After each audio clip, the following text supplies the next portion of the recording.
Chào em. Mẹ anh bảo là em ngủ chưa? Và có muốn làm con dâu của mẹ anh không? Nếu có thì ấn tim cho anh và ấn comment là có nhá.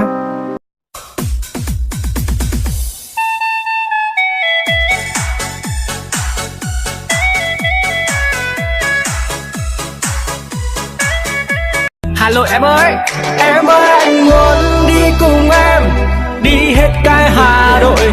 Ở nơi đó chỉ có anh và em thôi, nơi yên bình nhất, nơi anh muốn tất cả là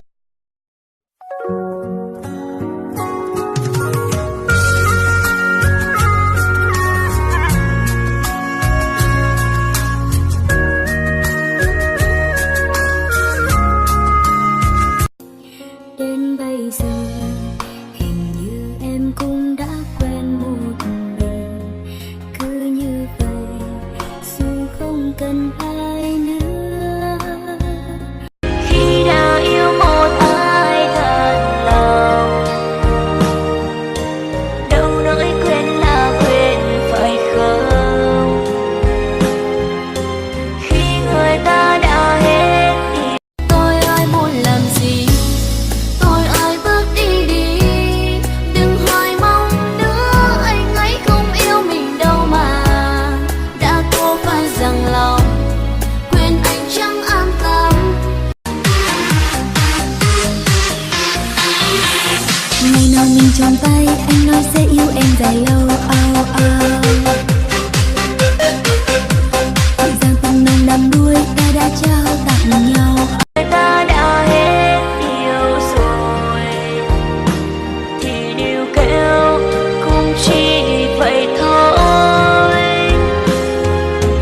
nên đừng bao giờ gieo hy vọng. Người yêu ơi, em yêu anh lắm, e ấp trên đôi môi tình đầu còn ngán. hỏi vì sao trên cao có biết anh đã thương đã yêu em như thế nào. Em gì đó ơi, em có người yêu chưa? Anh cũng chưa nè. Vậy là bạn gái anh nha, làm người yêu anh nha. Anh sẽ luôn chăm sóc cho em. 我想起初生天，再不要海市蜃楼，要一直相爱不放手。我爱你爱不够，怎么爱你都不够，多想和你走到世界的尽头。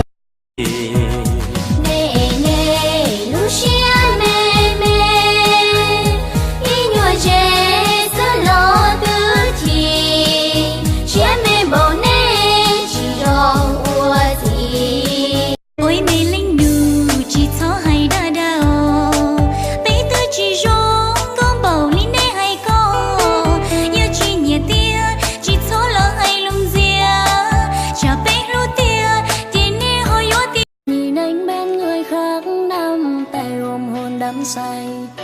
Em một mình lạnh lẽo cô đơn nhận lấy mùi vị cô độc. Xuân đi thu lại đến đã biết bao năm tháng tuần hoàn. Trong là người đàn ông ai ai cũng giống nhau, khi mới quen thật nhiều lời yêu dấu làm cho em